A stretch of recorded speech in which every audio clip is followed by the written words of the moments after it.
Depuis 2 ans, le bruit des balles et des obus ne résonne plus dans les montagnes du Kurdistan irakien. Est-ce la paix? Oui, sans doute aujourd'hui. Mais pour combien de temps? Cette paix est faite d'arrière-pensées et de méfiance. Les dirigeants de Bagdad ont trop souvent fait aux Kurdes des promesses qu'ils n'ont pas tenues. Le gouvernement actuel du général El-Bakr, après avoir comme ses prédécesseurs échoué dans sa tentative d'écraser la révolte kurde, a décidé de signer une paix qui se concrétise par les accords du 11 mars 1970.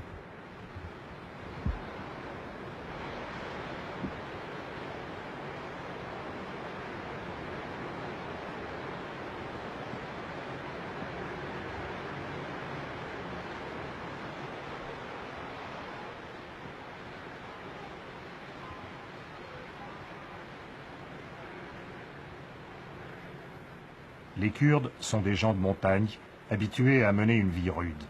La guerre les a encore endurcis. Avec la sédentarisation, ils abandonnent progressivement l'esprit tribal, hérité du nomadisme et de la transhumance. Le nationalisme l'a remplacé.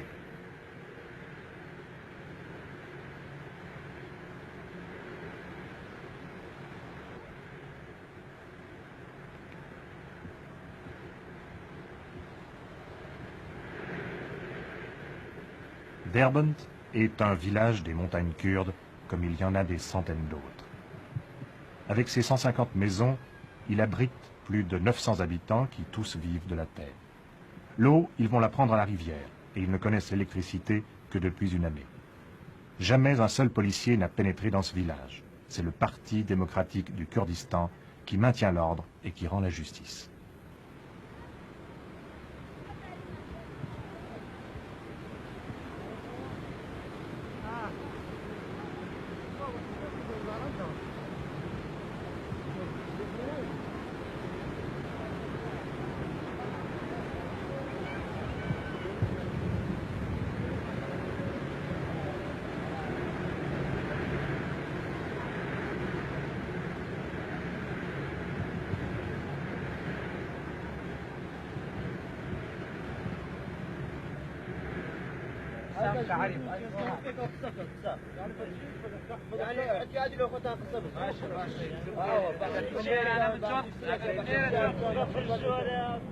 C'est le parti aussi qui prépare et organise la fête nationale, celle d'une nation qui n'a jamais pu disposer d'elle-même, celle d'un peuple qui se bat depuis 2500 ans pour défendre ses droits.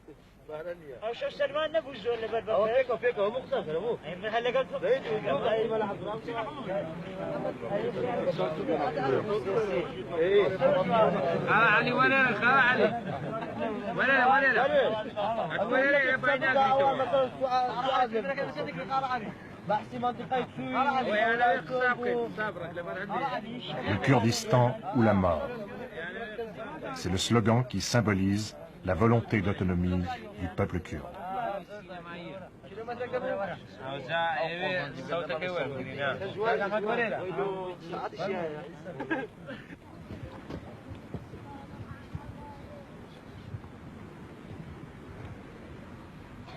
Dans ce village, tous les hommes sont des peshmerga, c'est-à-dire des partisans du général Barzani.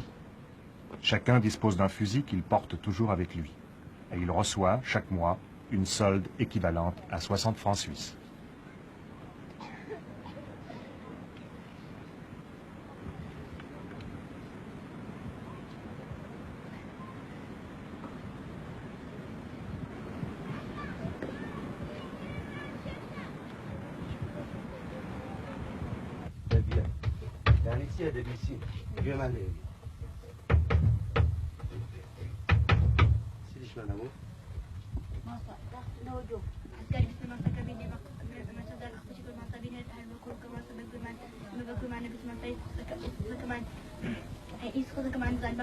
Le Parti démocratique du Kurdistan, pour lutter contre l'analphabétisme, a lui-même fait construire 150 écoles et formé 200 instituteurs.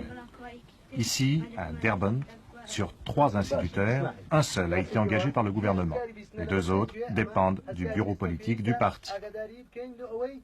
سنبين يعني محروم نبين لو سانكا عالم إيكا وما تيبين بل ما صار أما بنين كواقر قيم جو أقسام كردن هاي قيم قسام كردن إيه مدى دور بولا راستوا هاد بون عراق داجير بكن لصالي كم داجير لصالي 1917 داجير بسروكاتي جنرال موت ماشي بس بلام عراق رانا وستاو شورشي قورة برپابو لصالي 1920 شورش برپابو بلام إنجليزا كان ويستيان بيبجن وبلام كان نفجاو حسن فيسالي كل سنيان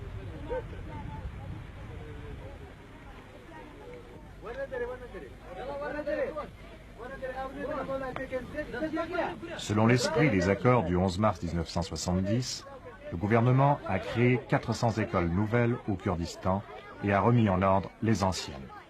Ainsi, maintenant, 1 millier d'écoles reçoivent les enfants kurdes à qui l'on enseigne désormais le kurde et l'arabe.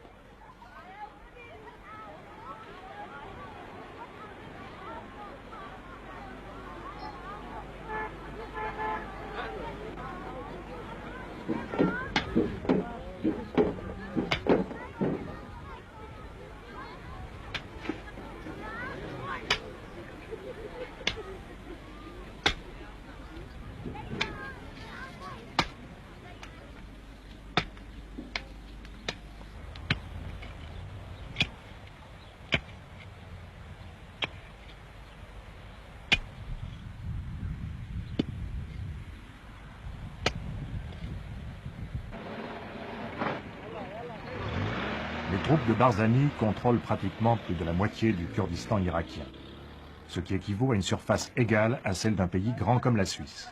1 million de Kurdes vivent sur ce territoire libéré de la tutelle gouvernementale, et toutes les routes sont contrôlées par l'armée révolutionnaire.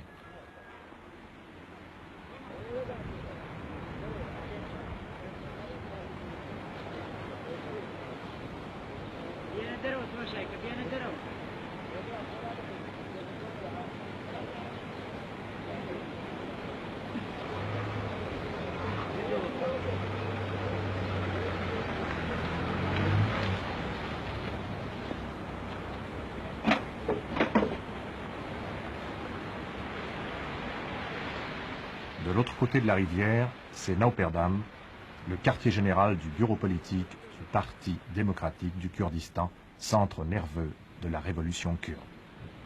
Une révolution qui est loin de sombrer dans la bureaucratie.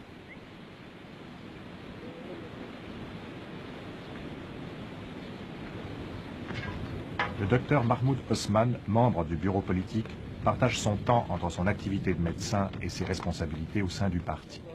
Après le général Barzani, il est le personnage le plus important du mouvement kurde. Il est âgé de 34 ans.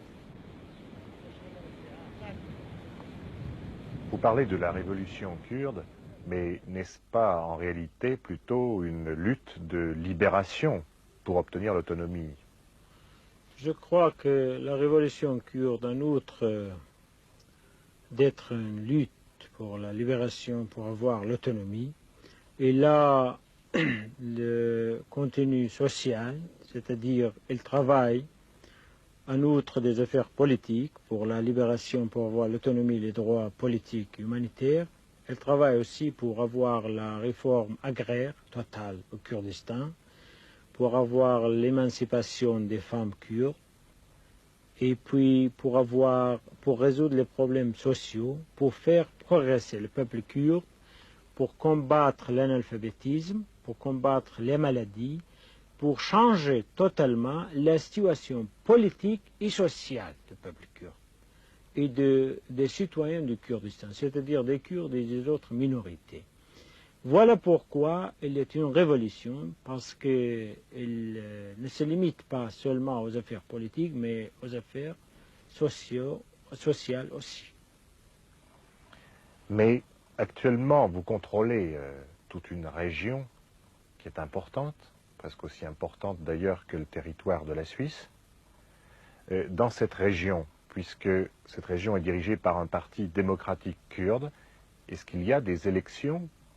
Est-ce que les responsables sont élus par le peuple? Nous avons de responsables de partis, ils étaient élus par le congrès de parti, et le congrès aussi, il est élu par tous les membres de parti, qui est à peu près 40 000 membres. Bien sûr, les membres, ils viennent du peuple, mais il n'y a pas d'élection générale. Il y a quelques élections pour les responsables des municipalités, des régions, mais il n'y a pas d'élection générale parce que c'est une partie d'Irak. Et en Irak, il n'y a pas d'élection générale. Pour nous, c'est très difficile de faire l'élection. Si on va faire ça, on va être accusé d'être séparatiste ou d'avoir l'indépendance ou quoi. Voilà pourquoi, quand il y a la paix, quand il y a l'accord, il faut garder la coordination entre les choses dans notre région et les choses dans la région du gouvernement. Et pour nous, ce n'est pas possible de faire l'élection maintenant, mais c'est dans le programme de notre parti. Nous croyons que le meilleur moyen pour gouverner le peuple est de faire l'élection, d'avoir les représentants du peuple au niveau d'Irak en général, au niveau du Kurdistan aussi, et d'avoir une démocratie, une vraie démocratie. Et nous croyons que la majorité du peuple irakien, la plus grande majorité, arabes et kurdes, sont pour ça, ne sont pas contre. Et nous espérons qu'un jour en Irak, ça ira réussir. Ce qui est tout de même frappant, c'est quand on interroge quelques peshmergas qu'on a pu rencontrer, c'est qu'on parle d'abord de Barzani et le parti vient ensuite. Enfin. Bien sûr, vous savez, Barzani, c'est un symbole de la nationalité kurde. Les présidents de parti, les chefs, un commandant en chef de l'armée, historiquement, il est devenu un symbole du peuple kurde. Il est comme le père du peuple kurde, il est comme le leader aussi. Depuis 45 ans, il lutte pour le peuple. Bien sûr, il a une place spéciale chez tous les Kurdes. Voilà pourquoi il parle. C'est naturel que tous les peuples dans le monde, ils parlent des leaders, surtout les leaders historiques, pas les leaders ordinaires, n'est-ce pas? Et c'est quelque chose de normal. Il parle de Barzani aussi, de Barzani et de parti aussi. C'est quelque chose, je crois, que très naturel. Aujourd'hui, la question, bien sûr, qu'on peut se poser après ce que vous nous avez dit, c'est de savoir comment voyez-vous l'avenir? Je crois que l'avenir dépendrait des relations entre nous et le gouvernement irakien. Il y a l'accord de 11 mars, qui est quelque chose de très bien, parce qu'il a accordé, enfin, il a reconnu l'autonomie pour le peuple kurde dans le cadre de la République irakienne. Il y a aussi des droits culturels, politiques, administratifs, tout ça dedans.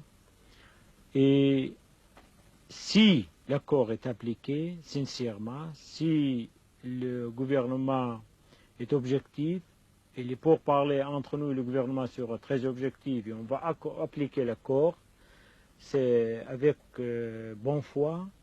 Malheureusement, pour le moment, on ne le trouve pas, mais on espère, c'est l'espérance pour l'avenir de le trouver, parce que s'il n'y a pas de réalisme dans les pourparlers, dans les contacts, il y aura encore une autre voie, c'est le combat, et c'est quelque chose contre tout le peuple irakien, nous sommes contre ça, et nous n'allons pas reprendre la guerre, sauf s'il y a quelque chose de défensif et obligatoire.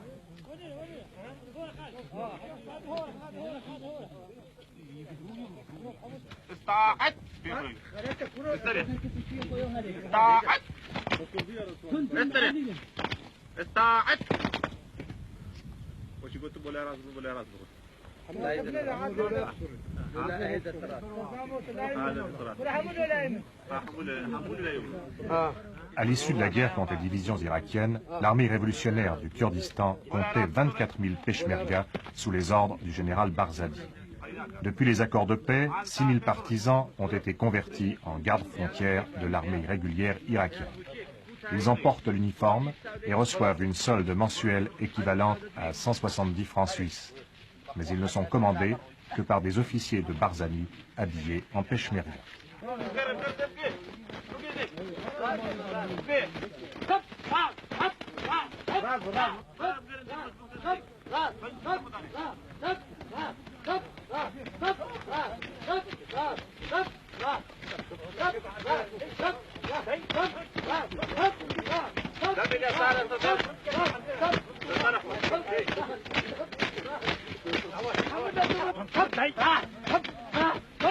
Ici, près de la frontière iranienne, nous sommes dans le camp de la 10e région des gardes frontières. Jamais un officier de l'armée irakienne n'a mis les pieds ici.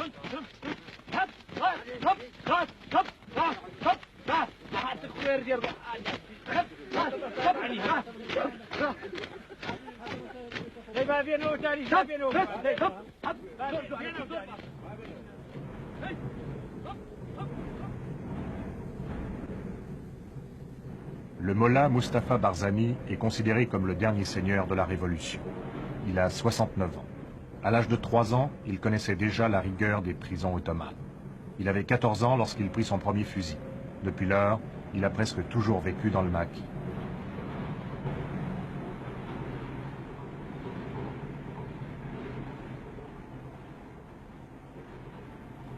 Son nid d'aigle, protégé par 7000 guérilleros et par des batteries de DCA, n'est accessible que par un petit sentier de montagne.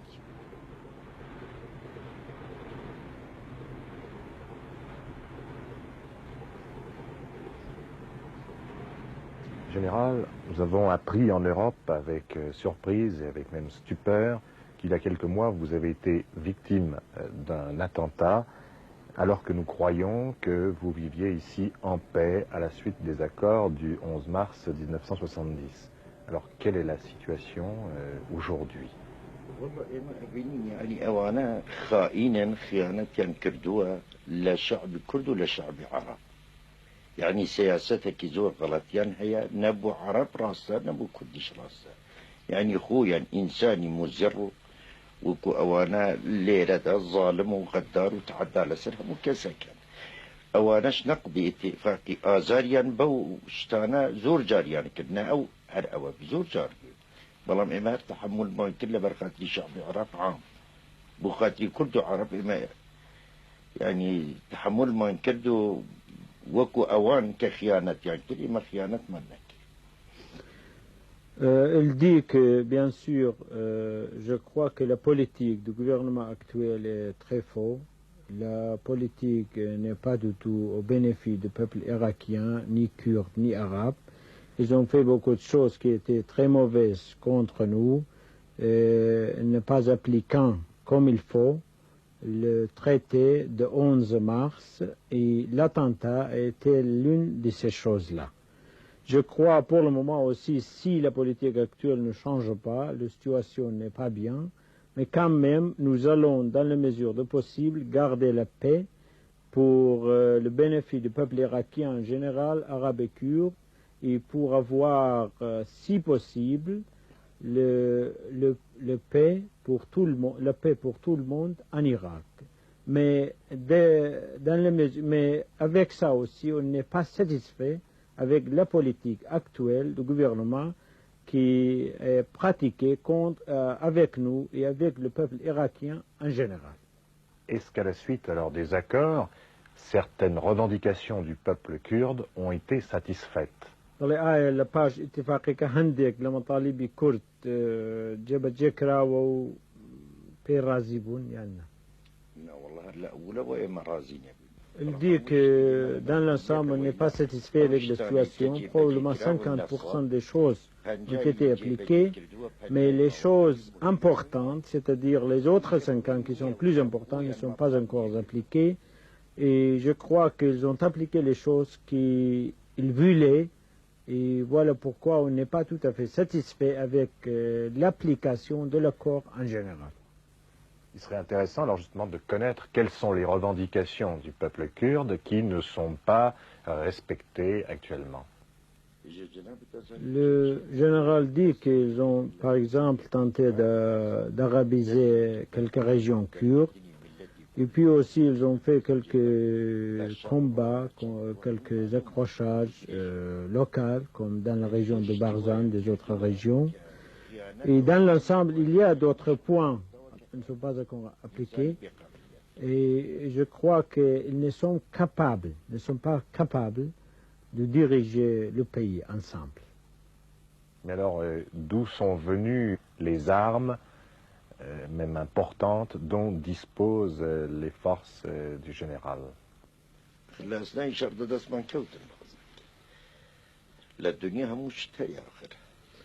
Jean le dit, il y avait beaucoup des armes qui ont été prises pendant les combats. C'était à l'armée irakienne.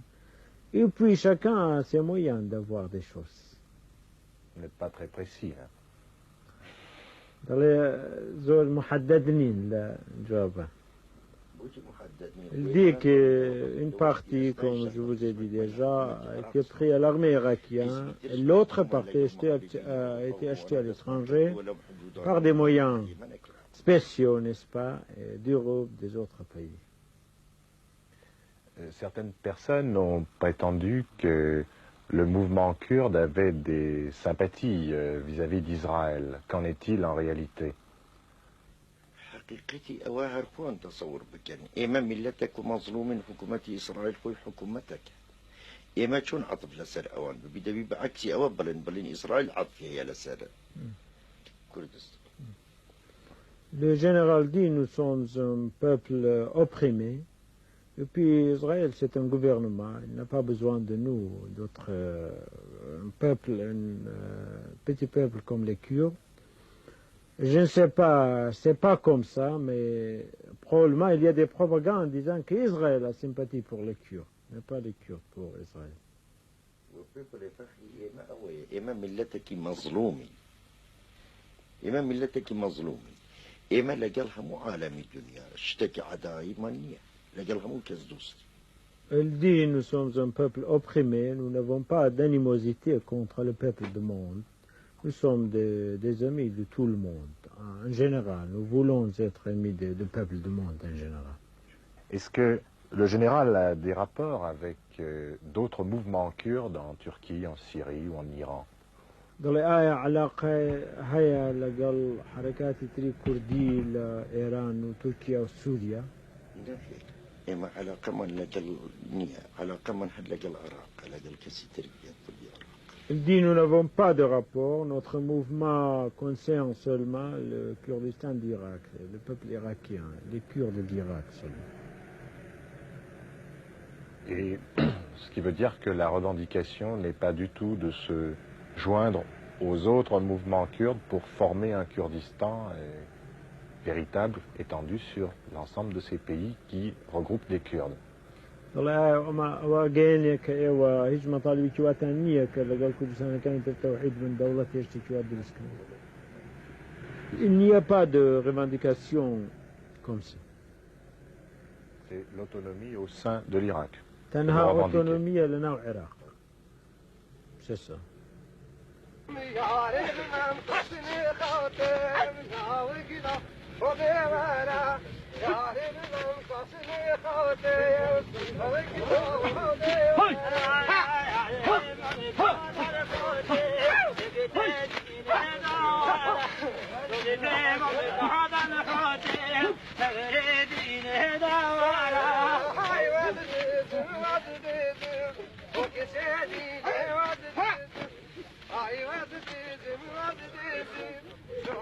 Le capitaine Abdullah Pishteri, qui commande ce bataillon, a été l'un des héros en 1966 de la célèbre bataille de Rovanduz, le Verdun kurde.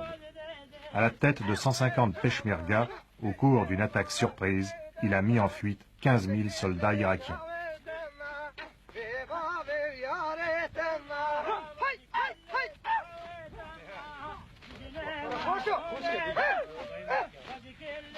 La confiance relative que les Kurdes accordent à cette drôle de paix du Kurdistan est symbolisée par le fait que Barzani conserve toujours 17 000 partisans sur pied de guerre. Aujourd'hui, la paix au Kurdistan irakien ne semble pouvoir être garantie que par la force militaire des partisans kurdes, force qui incarne la détermination de ce peuple à conquérir pleinement son autonomie.